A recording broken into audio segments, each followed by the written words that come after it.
In this last part of the life of Soren Kierkegaard, last part as in if the last 5, 6 years that he has lived, and also still published some very fine books. One of them is the Deeds of Love, which I will save for the last because I guess it's a kind of special work that applies to both the feelings and the idea of love as it is. And in that time as well, he still kept publishing several other kind of books and writings, especially Sickness to Death. In that period, he got sick, and it was in 1847 that he could see that he was coughing blood at one day, and so he became realizing that, well, he's gonna die soon, and so he tried to find some inheritance for his work and someone who could take over and keep writing and keep going on with publishing his work, because whilst he was publishing all that he did, he had also a diary that really was just as big as books, and he had sometimes pages that could go several hundred length, and so he was really a man with a lot of words and ideas. And of course, there is repetition, and of course, there is some kind of trying to dig a bit deeper. This is what happens in the world of thoughts and ideas, that whenever you are trying to write something, then you discover you end up somewhere where there is a thought you could look into more deeper. It's like the persons who are going out exploring nature, and so they stop at one point somewhere, and then they find that there is some special plant or some such special place they want to explore more, and so they go do that, and they dig deeper and deeper into that, and by digging deeper they discover some new aspects of that discovery, and they go on and go on. And this is what's happening to him here, that he is discovering more and more aspects. Well, he started writing about the aesthetic and the ethic. Okay, either or, you have to choose. Will you stay on the surface, or will you relate yourself to yourself? But that opened a door to new ideas and new thoughts that he went on talking about. So he became fond of looking deeper, and so also in another direction. What happens in between these periods, where you are like moving from that period to the other, and so he developed that system that we talked about. Not a system as in scientific ways, because he says this is unscientific work. It is personal insights. It is kind of psychological phenomenology, you can say, in many ways, because it's not rooted in the modern way of psychology, trying to discover everything by mostly by having scientific proofs for it. And so he meant that should not be for psychology. It should be that awareness that you go into. So it's kind of a philosophical, existential aspect that you can only use yourself to go through. And this is what he wants to get to. But anyhow, in these last years, he still wanted to publish. And so he had this book, The Deeds of Love, that I really want to talk about later. And then Sickness to Death. And between them, some kind of other books. One of them is Practice into Christianity in the 1850. And he had for self-trial, how to recommend your lived time, or the time you're living in recommended. It was from 1851, and he wrote these speeches as well, 2, 3, 4 times, building speeches. But the most important thing he ended up doing was that magazine called Øyeblikket, the moment, where he really went into a kind of what they call church storm. He went into a battle with the way the church functioned, and was taking its duties too lightly, and it's become a place just for people who want to work and not really serve the ideal of Christ. This is, well, his point in these issues, and he writes 15, 30 pages every time. But then death catches up with him, and it all stops there. But because he could see that death is coming, he had this this idea of like a lookout for someone who could take over. And so he tries with 2 different persons. The first one is a guy called Rasmus Nielsen, who seemed to be a professor and very well respected in his circles at that time. And so he didn't really talk to him before, but then he could see that, well, he needed a person to take over and help him. And so in 1848, he approaches him, and then they start developing a friendship, and this friendship becomes a close one. They take many walks, and Kierkegaard is like explaining his thoughts and ideas to this theologian professor in philosophy. And he chooses him because he was the one that took over from his old teacher, Paul Martin Müller, the professor that he really liked.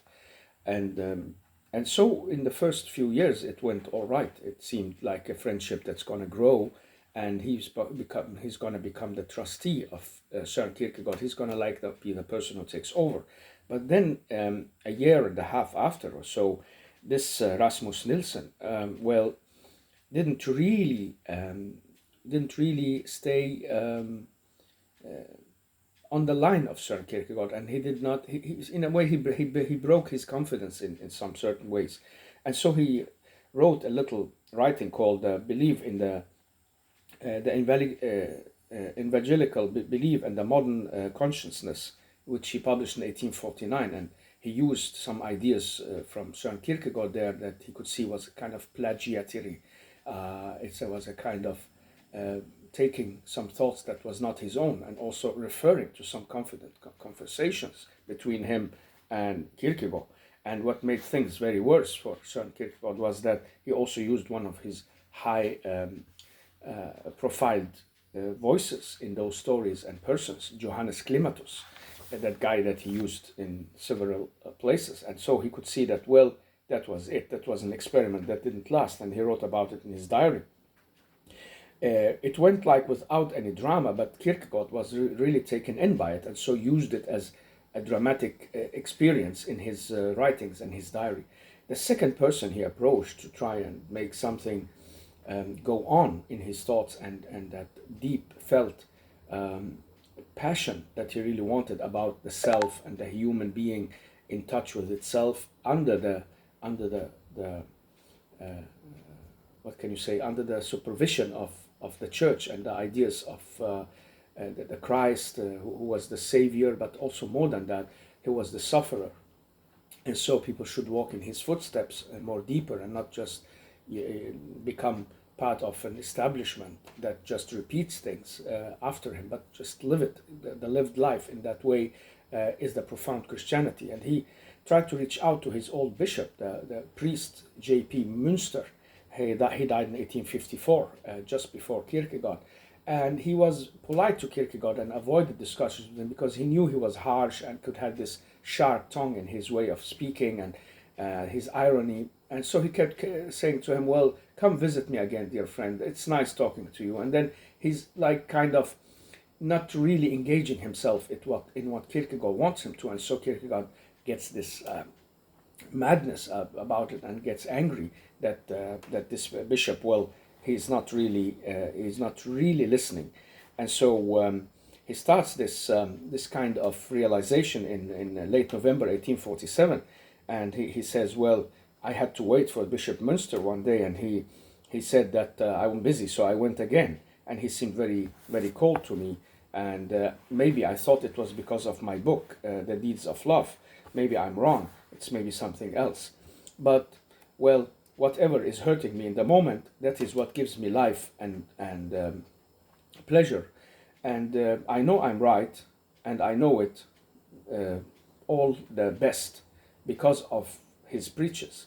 And so it's like his understanding of the culture behind Münster, the culture that he's preaching and talking about, is not the one that they are living in this area in the Christian institutions. The church as an institution, as a place that gathers people, did not really fulfill what Kierkegaard wanted to talk about here. It's not about just having preachers and saying that everyone is forgiven and giving the glad tidings to people, he says, but it's about living the lived life of Jesus on your body, feeling it in humbleness and in giving up of what you love to who need it, and to live in kind of poverty. this is how to follow in the footsteps of Christ. This is what he says. And it was like what he was trying to write in the Deeds of Love. And that is a very, very great act of both philosophy, psychology, and existential thoughts I'm going to get back to. But it's like he wants the Christianity that really takes the martyrdom more seriously.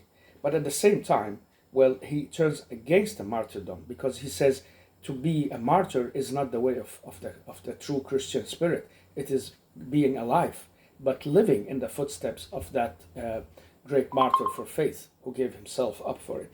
And so he is he's very keen on letting this Münster, his bishop, and he was a clever man, Münster. He followed the tidings of the time. He understood what was moving, and he was part of those circles that led to the constitution in 1849. So he was very much aware of the political tendencies, and Kierkegaard was totally against.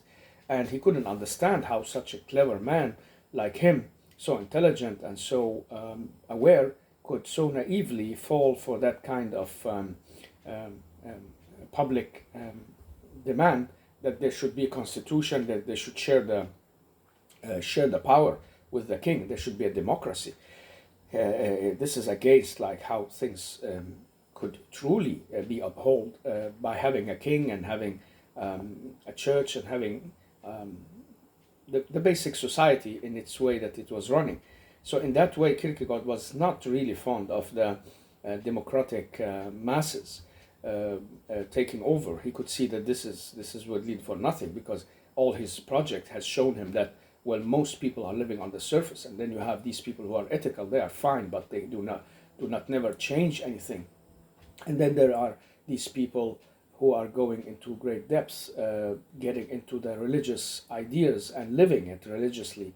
But beyond that are the exceptions, the exceptional genius and the exceptional people who should have the power and the freedom to make such kind of decisions in life that is for the public and for the public good.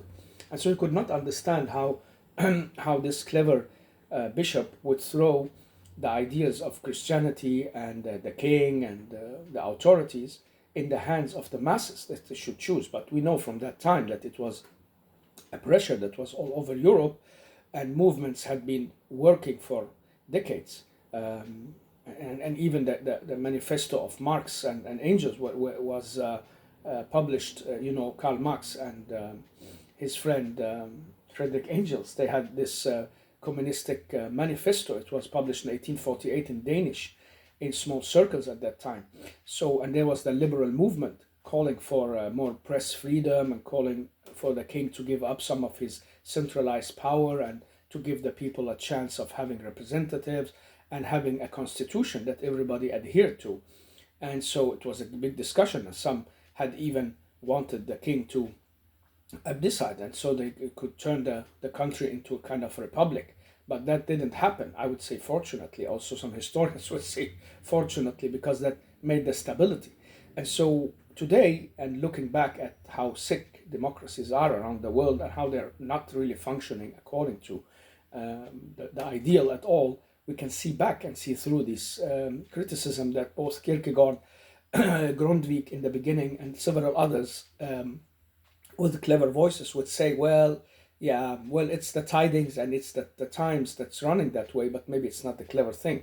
And so he was very, very perplexed by this bishop, that he didn't really adhere to his way of looking at Christianity as a heavy burden and as a way to carry Christ's message of suffering and live it through. It's not just a job where you just give the glad tidings and go on. It is something you have to live day to day. But his friend would mostly say to him, dear friend, and listen to him and talk a bit to him and never engage himself really in discussions with him. And that made Kierkegaard angry, because it was like a kind of dismissal he was into with this old bishop. But he still liked him, and he says later, well, he was a hopeless friend, but in my heart, and you never really give up talking to a hopeless friend, and you never humiliate him. And so this is a great point here, that he tries to avoid getting into further troubles with the bishop. And so he turns to what he has left. This is his diary and his publishings. And so he had to work really hard in these years between 1847 and 1850-51 to try and write as much as he can and put as much as he can in his diary, or take it out of the diary and try to publish it. And so later on, when he publishes a kind of rehearsal into Christianity, well, he's talking about how it is to walk in the footsteps of Christ and understand the sacrifice that it needs. And it's not about sacrificing yourself and be killed for the truth, but it is living that humility and humble life. And it's like dying from the world, giving up everything of what you have in the possessions, and to deny yourself completely in the honor of God, the truth, and the religious enlightenment of yourself. And that's the step only the genius or extraordinary people will take. We would say maybe the mystics today, but he would say that this is the type of persons who would take these steps, who are needed for society, and those would be the real Christians. And in Sickness to Death, in the year before it, just the year before, some months before, Sickness to Death from May 1949, he is circled back on his old issue, and I would talk about that book as well in the other recording that will come after this. But he has this focus again on how to really unfold that attachment to yourself and not running away from it. So we will get the whole story in a way repeated, but he will go deeper. He will take us an arm's length deeper this time, for a third time, into the same issue, because he had found the key. He already, with either or, found the key to talking about himself or using himself and his experiences as of a kind of a generalization of how the humans should try and move towards themselves and become themselves and not be afraid of it. And in that book, he would take us on a journey on talking about the despair not being yourself, and the despair not wanting to be yourself, the despair wanting to be yourself but are not able to. And so it's a kind of a journey into maybe the idea of despair he is focusing on, but also the idea of fulfilling who you are by taking that leap of faith. So he's back to that same issue that he needs maybe to do himself, to take that leap of faith.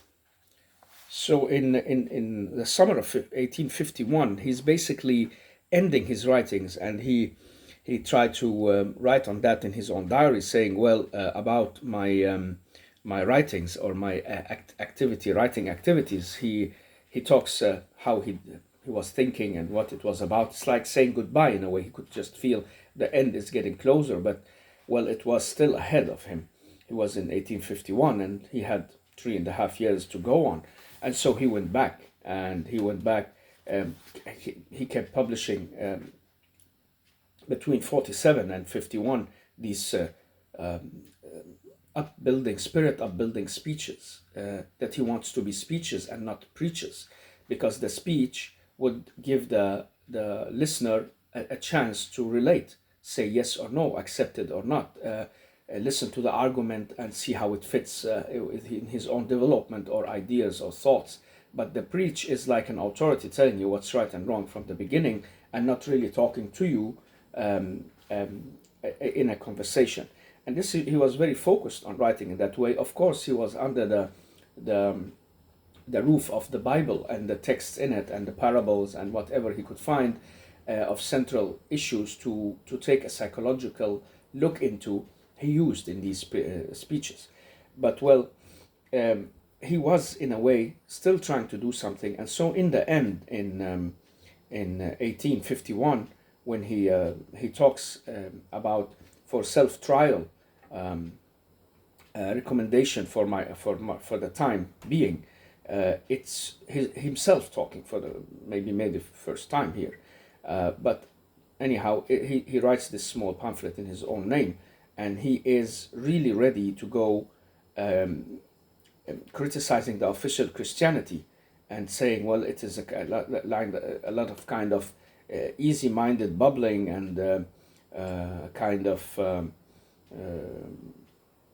easygoing way of life. And so he wants to turn people against themselves and say you are selfish, and by wanting to be Christian you have to be dead from that selfishness. So you do not love the world, not nor the things in the world, and not even selfishly loving another human being. You have to be in love to God and learn how to hate yourself.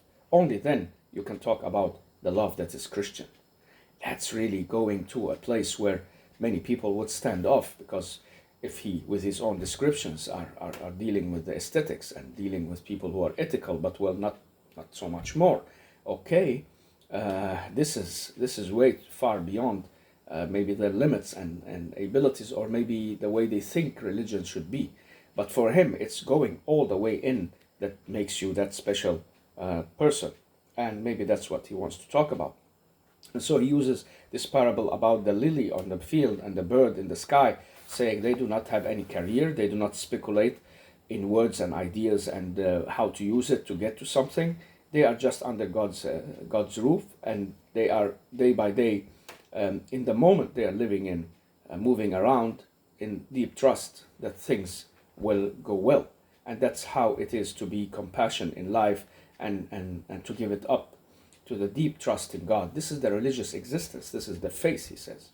And so this is how you become in one with the moment, in the moment you are in, not speculating and living for some gains you want, or just relaxing back in what you have and thinking this is the paradise you're in. To walk in the Christian faith is truly to be closest to yourself, and it's to be that today, he says in his in this place, in another place in this book.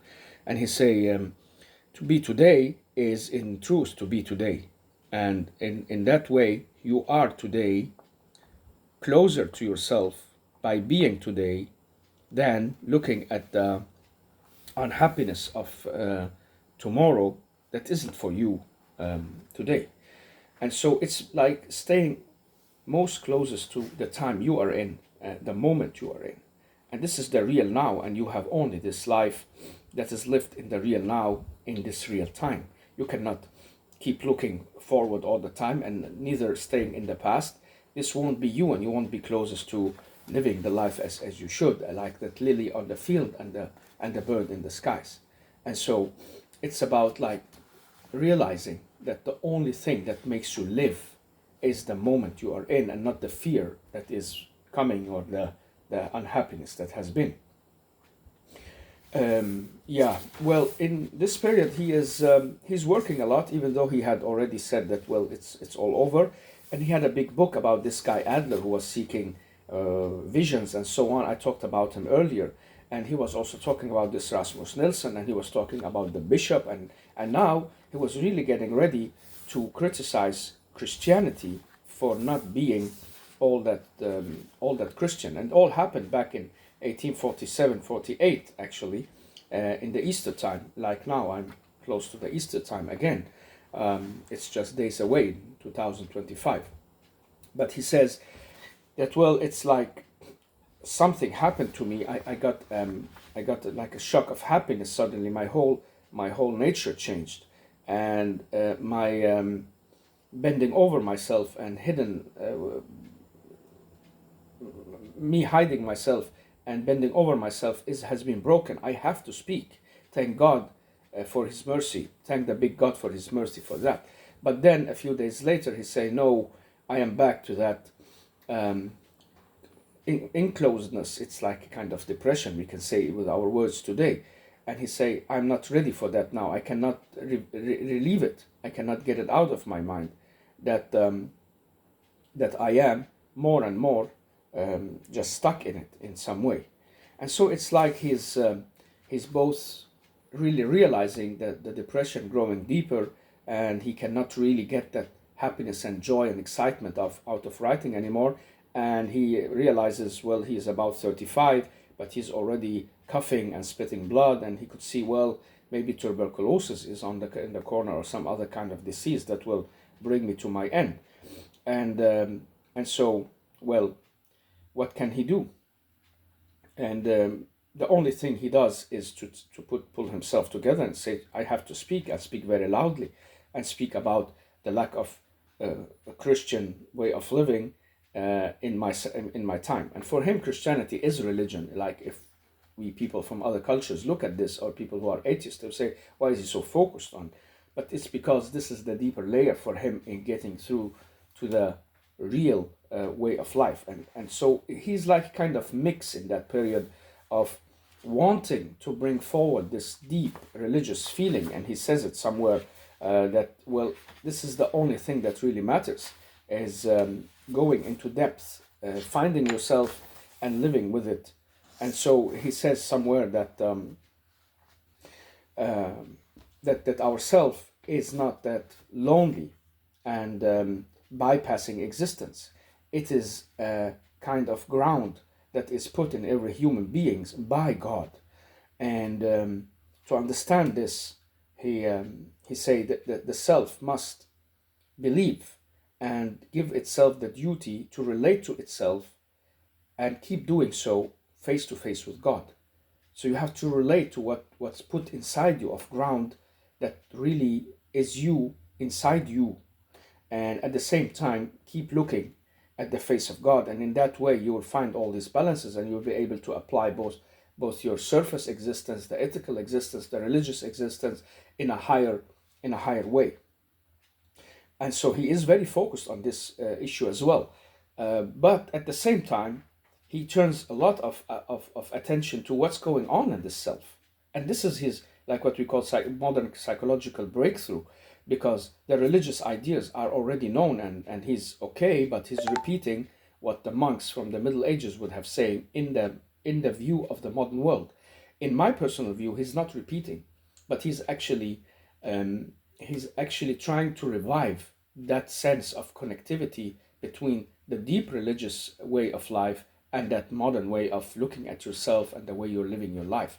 But that has been taken in another direction in our modern times, as if it was two sides of him. The religious one he's stuck in, and then it's the psychological one on the other side. That's very important, because many people would be looking for these, as am I, so of course, looking for these psychological traits that he have in him and bringing along with him.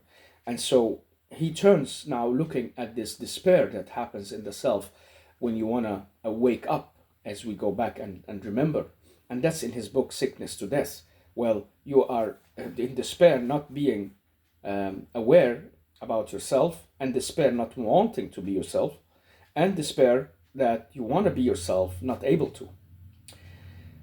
And so what to do about this? And the periods in between, you go between irony and humor, and you start being religious in an ethical way that not really is fulfilling. But if you can go deeper than that, you will become that extraordinary person, that genius, or the person who really is indulging in the life of passion in a deeper way.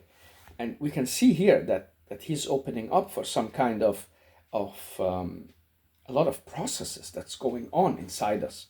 And maybe that's the real genius part of everything he's been putting forward, because we like the religious thoughts and we can relate to them. Even though we are from another religion, we can see that, yeah, this is the movement that's needed. People to be passionate about God for God's sake and for their own sake, and remembering that all the time, and putting the world away from their hearts, so it does not become that place for greed and cynicism and misuse of power. But we know that, and we can repeat it, and we like it from him. But what we like even more is how he is explaining for us what's happening inside us, and how that is taking turns, moving us in different directions. This is very, very exciting, and this is what he's trying to deal with.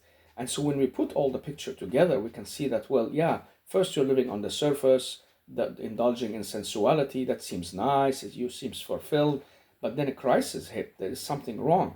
You cannot keep getting fulfilled by that, so you keep jumping from one place to another. And then you become ironic, distancing yourself to life and to yourself, because something inside you is hitting you. And so from that you go on and become aware, and if you dare look into yourself, you will take the leap to becoming an ethic, and you will shake your head as that on that sensual way of life you have been living. But it's a stage you have to go through to get further on. This is also a part of what makes this complex. It's something like as if society should give place for it. And I can see the Renaissance time for my inner eyes, and I can see the modern society also in Scandinavia, that, well, when you are young and that aesthetic person, go and jump and do a lot of things and try things off, and then suddenly you will realize with yourself that this is not fulfilling, something is missing, and you will seek further, and you will find yourself in the ethical sphere. You want to settle down, get a family, work together with that kind of tradition that you didn't want before, and so you go and settle down, but something is still missing, and so you become that humorist that can see you are not jumping further into who you are and what you really want to be. You are losing the passion, because the routine of that ethical life, okay, it's a fulfillment of duty for love, but it's not the love for duty. It's the love for duty, and that not the love itself that's carrying you. So something is also an imbalance, and so you go become the humorist. But if you dig deeper, you become the religious person who can see that there is something eternal behind all this, and something that is in the time, but at the same time eternal. And so you go and put yourself in the heap of God, and you say, well, who am I really? Death is awaiting me on one end, and my life is behind me mostly. And so what to do? There is this looking up to heavens and to God, and you throw yourself in that. And so yourself become occupied by becoming religious, but that's not enough, or not really not enough, but it's just not the way where you really realize yourself. It is through the deeper passion and compassion that you start doing so, by becoming the true religious person, reflecting it in every way of life, by living that in a very passionate way. So he keeps circling around that, and he say, well, from movement to movement you have the fear, and you have to overcome that, and that's why we use the humor, we use the irony to distance ourselves from what we're really scared of. And many would not take the jump, and so they stay where they are. But those who dare go further, they will discover more of themselves and fulfill themselves even more, and become like greater beings in some way, and they will find these deeper places. But most of the time we are in despair because we cannot reach to it. We already know the road now. We have opened up since the aesthetic life that was before, shaking our heads on that. It's not really fulfilling in the end. It becomes routines, it becomes acts of noise and pleasures that doesn't really fulfill the self. It has opened its gates, it wants more. And so do we dare go all the way in? This is my interpretation. What I can see is very beautiful in what he's really opening our eyes to and making us really realize in many places of his work. And so he's like saying to us that through this movement you're going through and the despair, you will come from the despair to understand yourself, and from yourself to yourself. So this is the movement, and this is what makes you human, being actuality, being in the moment you are, and not really having the protest of going that road, blocking it off. And this is what he says that he found in himself, that sometimes, well, you can block yourself off and not really go that road you have to go, and thereby try to forget yourself, or just delve into the noise. And sometimes you can shift between the layers. You can just go back and you become the ethic, and you get say, okay, I can settle down with this. And then maybe some would go back to the aesthetic and say, I cannot stay with myself for so long, so I have to drown it in noise and parties and sensual pleasures, because that's also part of the way you are not really looking into it all the time. So, or else you think you will be going crazy. And that's what makes the human human, he says. It's like you are the ability to reflect on how you reflect on yourself. This is a very deep thing to say.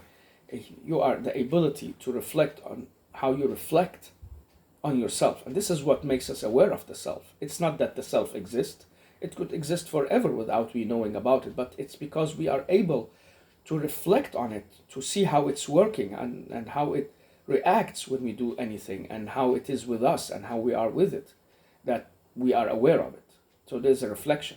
But when I reflect over the self, I'm also reflecting how I reflect over myself. And that's a double layer in there. So wow, we are hidden treasures. And it's not saying that, but it's my words. Like we're hidden treasure of abilities. And the third eye, or whatever we can call it, something deeper than just having a self and going around living the life. There is something deep in us. And it's all bound in the human spirit, as he says. The spirit is the self, but the self, well, it's that relates itself to itself, and it's the relation of the relation that relates itself to itself. So the self is not the relation, but the relation that relates to itself. This is with his words here. So by body and soul, we connect that self, all in that spirit that is somewhere in there, that's lost in us. And by bringing that up in a dynamic process of realizations, we will be able to relate ourselves to ourselves. And that's what makes us special and unique as humans in his opinion. And so it will be sickness to death for us if we do not really appear in that self and in that way that can really dig deeper into who we are. Well, this is what he used the last years on, and he used the last he used the very, very last year on writing a magazine called The Moment.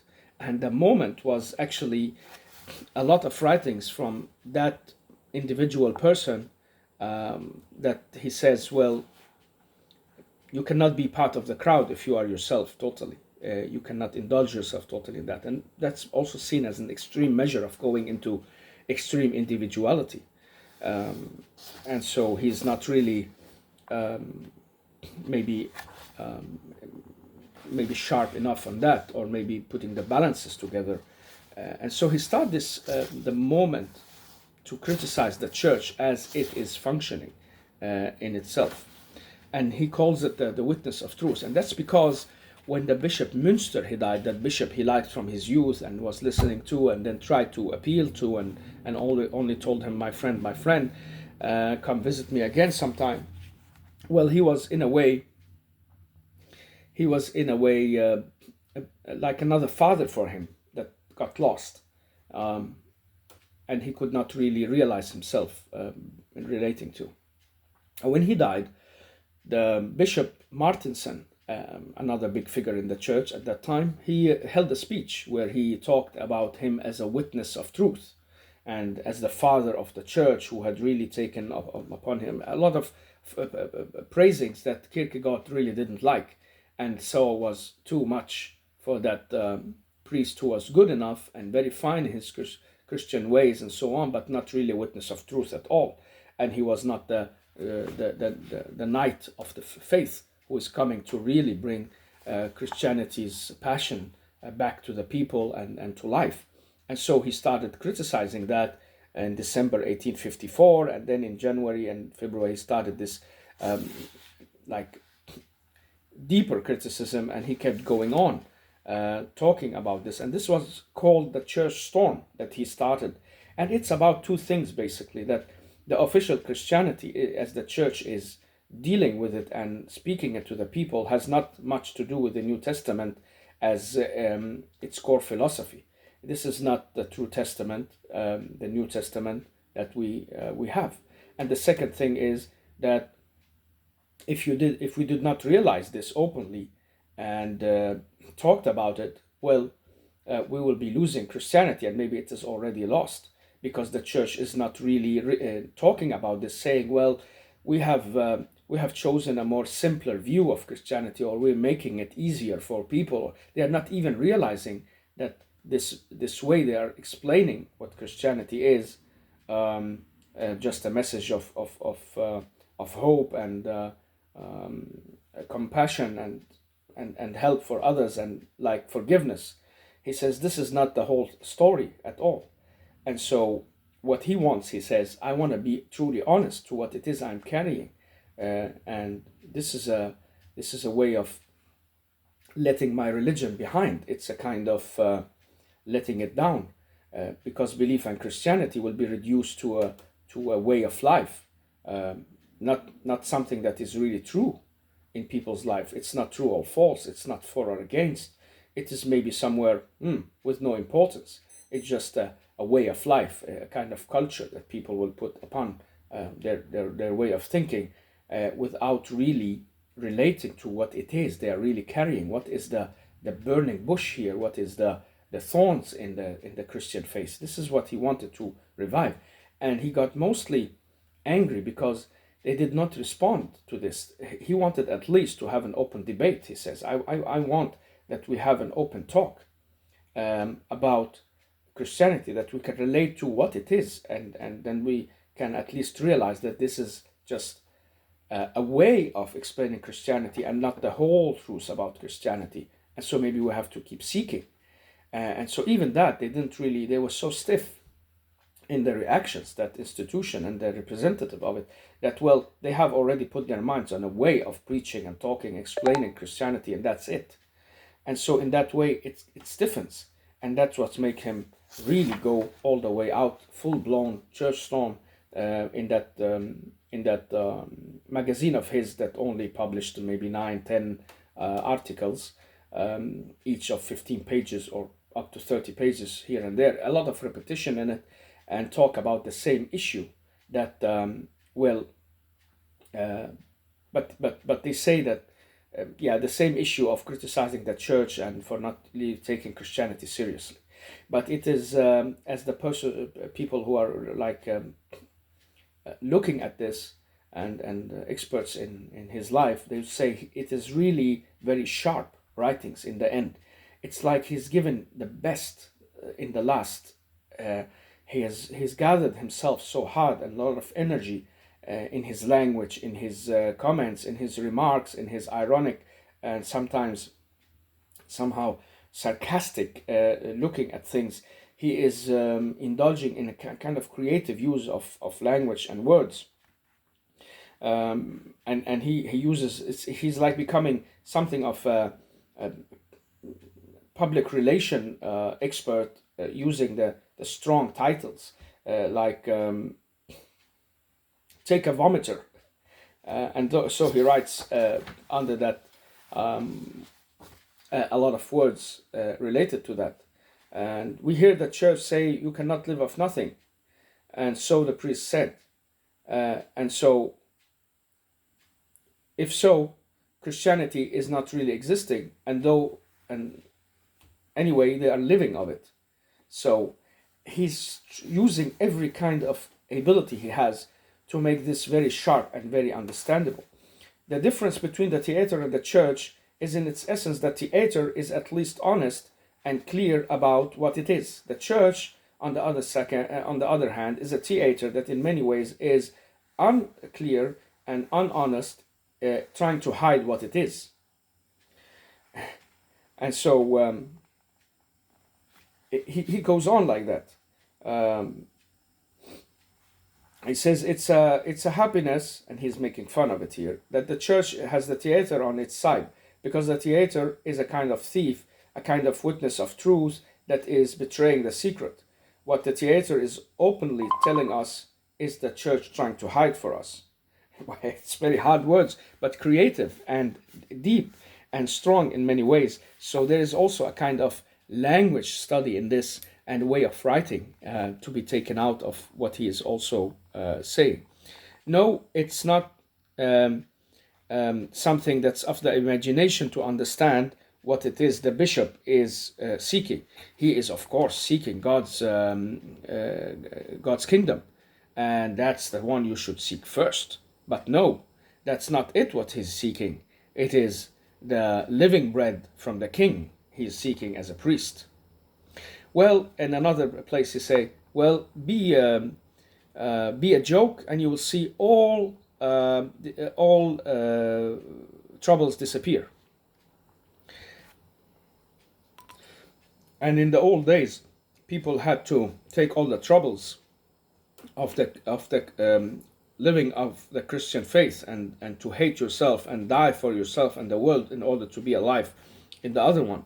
But when people are facing these difficulties, they will crimp like worms, and they are not far away from the despair.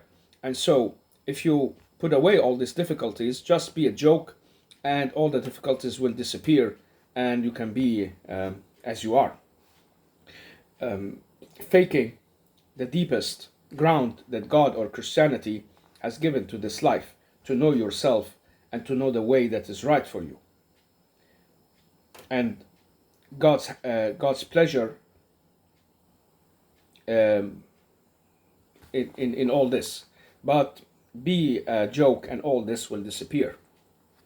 So we can see that he is really sharp in these last 5-6 months of his life, because he dies in November 11th of November 1855 that year. I will get back to the last days and years that it is put forward in some of his biographies, but it's to go back and say it is that building up to become that witness of truth that really shook him off his on his feet, and he could see that there is something he had to do and fulfill, and he had only short time to do it, and the people he related on could carry on his work and make it like a school or a way of life had disappeared. And we have also to mention that he also, for the last time or a few times, met with his love of life, Regina. She was already married, and in the last year, in March of that year, she met him for the last time, and with a fine smile. And imagine you have been in love with a woman all your life, you never got her, you couldn't really ride the horse to show your manhood, and you kept distancing yourself to her. And he says, well, in an ethical way, you have to be thankful because she was the one that made you a writer. And so he wrote to her husband in the end, said, if you wish you could give this to your wife to read. He used a lot of time writing some of his last letters to her. The idea is that she really talked about this to her husband, and left their letters unopened. And so it's like saying, we're not going to continue on this road, this is the end. And so he was in a way relieved, because he'd been feeling guilty about this. At the same time, he's thankful because the dynamics with her and the love story put him on that track. So she opened the way for him to look into himself. Who am I really? Why is this not functioning? Why am I just not like the others? And well, I don't know, but I feel like a kind of something can hurt when you're looking at this woman you loved. You could not really fulfill her life at the same way as this other guy could. He became the governor of the West Indian islands in the same year Kierkegaard died, and he took his wife on a journey there. So she was really a high-class lady, and she lived that life. But she kept looking back at him, and she kept looking at him from time to time when she occasionally saw him in the church, and it's like she was also saying farewell to him. And so he wanted to testament everything he got. He talked to his brother about that, wrote him a letter, that I want to give everything I get and I have to this lady, Regina, because this is what I owe her, and she can do with it what she likes. But she secretly writes back to his brother and the nephews and the people who's going to inherit him, that she would gladly just return it back. She doesn't seem like the one that is the right inheritor, and so they should just split it among them as they see fit. So she's all given it back to the family of his. So he's in many ways in his last year and last 2-3 years in a rush of work, and I have deliberately jumped over the book the book of the deeds of love, because I don't know, I feel it is just in the title. It's a very special work, and love is that what is so special for humans, whether we put it away or we do not. This is what we keep circling around, some kind of the feeling of love, being loved, the love of God, the God who loves us, who wants us to love each other, to be to the next in a love as we should love ourselves. And he wants us to get out of ourselves and hate it. And so by that way, we are giving the love to something else. It becomes the passion. And so this is what he's going to circle around and speak about different stages of that love and different depths. In a way, it will remind us of the writings of Aristotle on friendship, how he has these 4 levels on that. And I will talk about the Aristotle letter in some other time.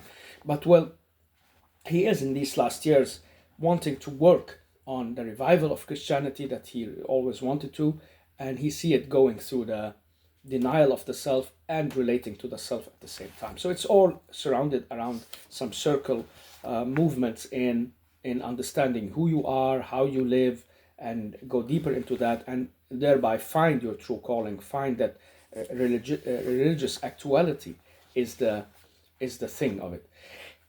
Something that's a bit funny here that some people would say and have said as well, also from his time, is, well, how much did he really get to live all these ideas? Was he really in himself able to change himself from this way of life that he had?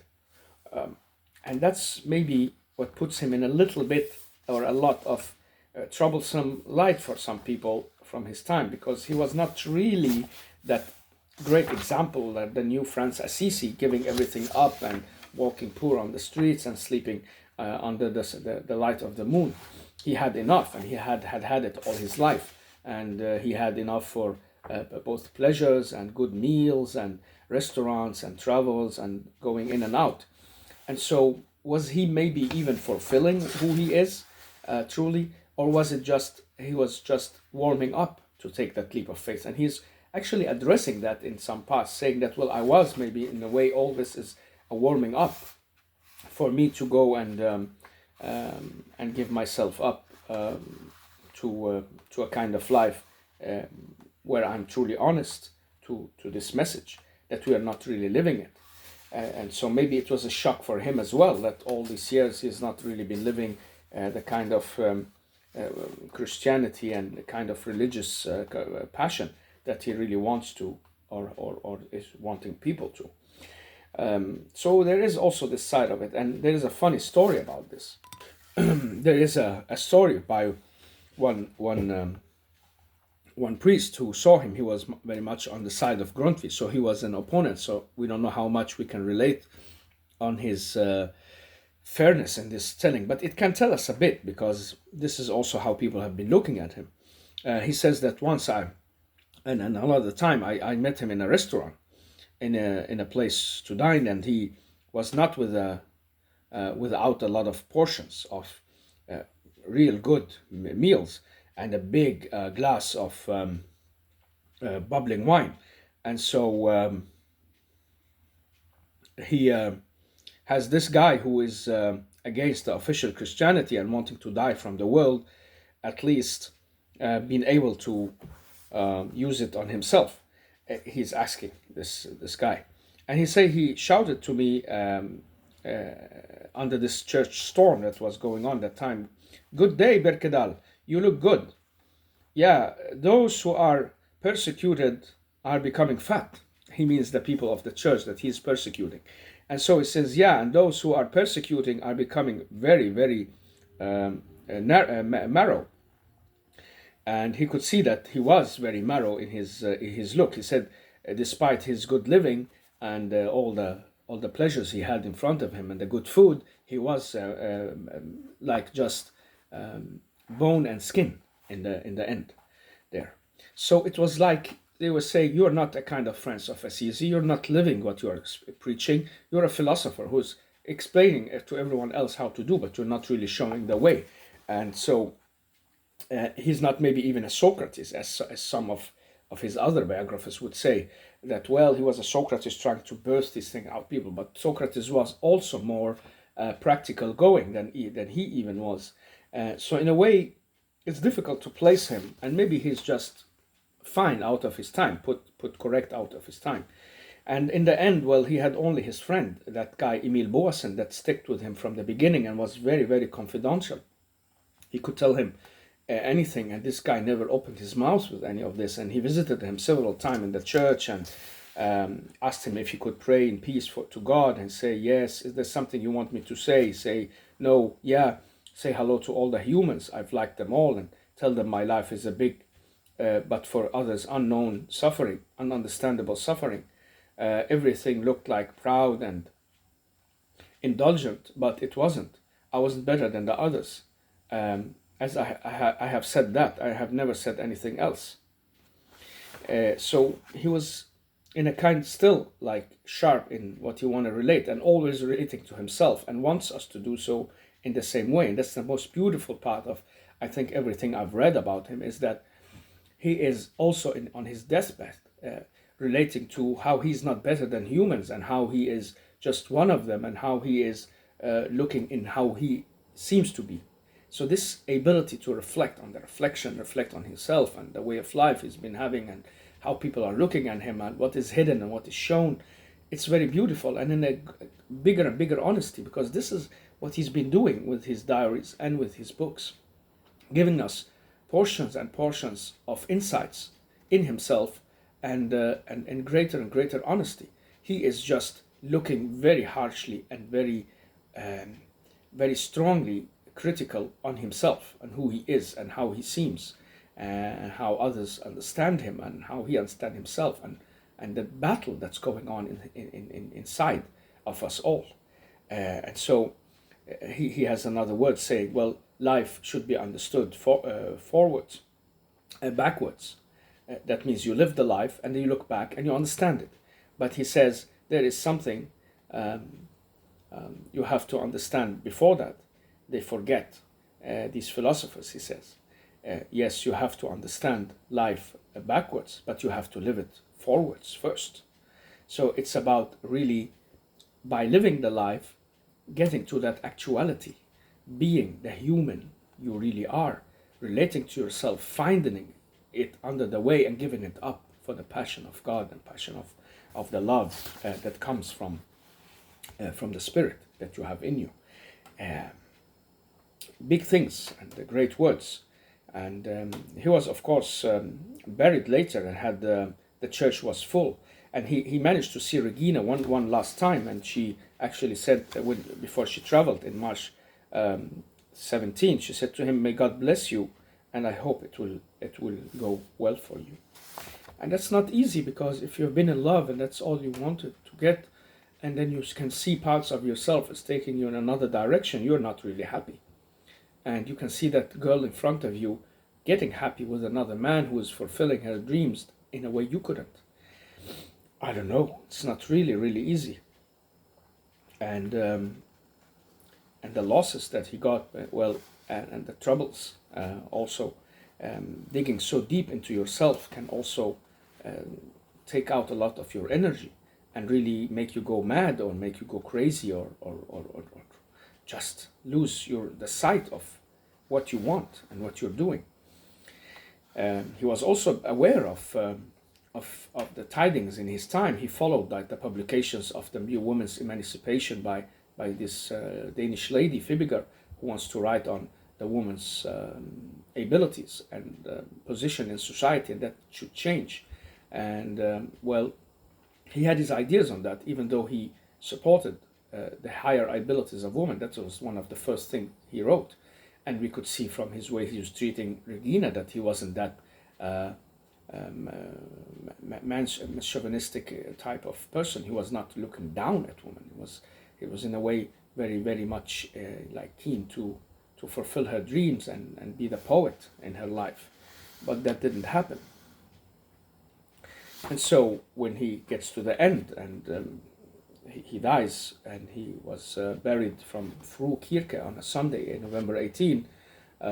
His family had planned for that, and the church was full of people, they say, and some stood on the streets, and people have been discussing him, also poor and not so well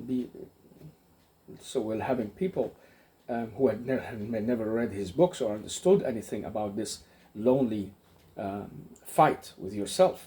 And with the establishment in the end. What is he up to? Why is he trying to break down the church or attacking it? This is blasphemy beyond the borders of anything else. And he's been writing these Christian speeches at the same time. He is a magister, he is a theologian, he is a part of the Christian culture and faith as they understand it. And in that time, doing so was not the easiest thing to do it, and looking into yourself altogether, that's a journey only the few can take. That's what makes him exceptional, in my opinion, and many other people's opinion. And so, when he died, there was some speeches there, and some people he was mostly his brother, Peter Christian, who became a priest on sorrow, that took that took the preparations and made ready for the burial. And let's just stop a moment or two with what's happening when he was going to be buried here. It was like, even though there were many people at the funeral, some of the notabilities, the big people in town, the elite, as we say today, were not present, especially the priests, only a few. And the priest that has the duty to take him to the graveyard, that's the church he related to, the assistant Kirkegaard, that at that time was outside the walls of Copenhagen. And so he should be buried there, and people followed him from the church up to there. But before they did so, his brother held a speech excusing that his brother went too much to the edge in his criticism, but at the same time say he has been carrying ideas and thoughts that is worthy of another time, and that is going to show that it has not shown its value yet, and not shown its way of working amongst the people. And his nephews, who had at that time became a doctor, the son of Nicoline, the sister who died in 1832, he's now a grown-up man, and took the word, even though it was not planned and it was untraditional, and said, well, that he believed that this man that was lying here with the church blessings and the music and all the people, he said, well, he was in his end against the way the church was working, and he thought that it was a kind of cheat, that the church has taken him in as one of her own whilst he's not. And well, he went also too far in his speech that made the bishop of the area become so angry that he gave him a fine of 100 Danish king's crowns, and that's a lot of money at that time, and made him apologize later for what he has been saying, that the church has in a way taking him in without his consent, or that's not what he wanted. And so something he also wanted to be written on his stone yard, that he had said before, well, here lies the only one, the one. And this is, he had said earlier in his diary, if I wanted something to be written on my stone yard, it would be that one, or that singular, hin enkelte in Danish. And it's not easy to directly interpret in other language, but that singular, or that one person. I says, if that won't be understood, it will be later. And he said, if I should choose another thing to be written on my grave, it would be, the press is the unhappiness for the states, and the masses is the evil in the world. Signed by that one. And so he could see that when people goes together, they lose themselves, and by losing themselves, we lose who we are and what we should be. And so it becomes the unhappiness, becomes the evil of the world and his ideas. And well, you can discuss that truly, but if you have any kind of understanding of life and how people really can go together and make a mess out of things, you can see how he's truly, in a way, knowingly or unknowingly, telling us what's going on in our times as well. Well, yeah, that was the end, and people went to bury him already there, and he knew that was it. He was buried in Assistant Kirkegaard, and on his stone was a little poem of that very Christian Puritanian priest called Brorson. He chose to have that on his. So he's kind of surrendering to the Puritanian way of thinking and life. And as Camus would have said later, said that Kierkegaard went out to feel the coldness and bareness of existence, but then he felt it was too cold and went all the way back in again. He means he went back to shelter himself with the Christianity that Camus didn't want, and Sartre and these people that came later, because they saw it as right. You have just to keep facing that bare existence of yours. I disagree with that. I think it's important to go and dig deep into yourself. But when you realize that you are really bare in nature, it's very good and natural to go and find the warmth in the hands of God, in the love of that one true God you believe in life, because this is your salvation. That's what life is also about, to make yourself see there is no salvation without the God and without his loving and blessings. So why be so stubborn? And he had already answered Camus and Sartre and the others, saying, don't be stubborn and don't go and become the opposites, because you've realized how life is when you look into yourself. This is the problem of the will, he says. Our will makes us go against the passion that should give ourselves up. And we will not give ourselves up. We will stay in a kind of rejection. And this is what he says is the deepest movement, in a way, you have to do and make right in the end. When you realize existence in its depth and find out truly how it is, and the freedom you've been cursed with and you have been in a way also blessed with, and so you have to choose. And that choice is staying out in the bare open space, or go back and find shelter. And that shelter is only in God's love. And that's where you realize that you are deeply religious as a human being, because you realize this earth and this world, you cannot get through it without the source that gave it to you in the beginning. There is where your spirit find the true rest and find that real peace that you are seeking. And in there you will find the happiness, whatever condition you're living under, and not staying out there in the storm and the cold and the bareness of existence and the meaninglessness and all that. That is also truth, but that's because it should lead us inwards and to the deepest chambers of the inwards, where we find that godly blessing waiting for us. It's not that shallow Christianity or religious way of the religions that is the way. It is on the way. It's stages on the way of life. And the same with the aesthetic and the ethic and the religious life. It's not that. It's realizing that existence is only you and yourself. You have to go back. And by digging all the way deep, you find that blessing in God's hand. That's why I think he chose in the end to give himself up to that hope that is in love and in his faith in Christ. And he says from this poem of Brorson on his graveyard, he said, only little time I have won, so that entire struggle is gone with one. And I can rest now in vales of roses,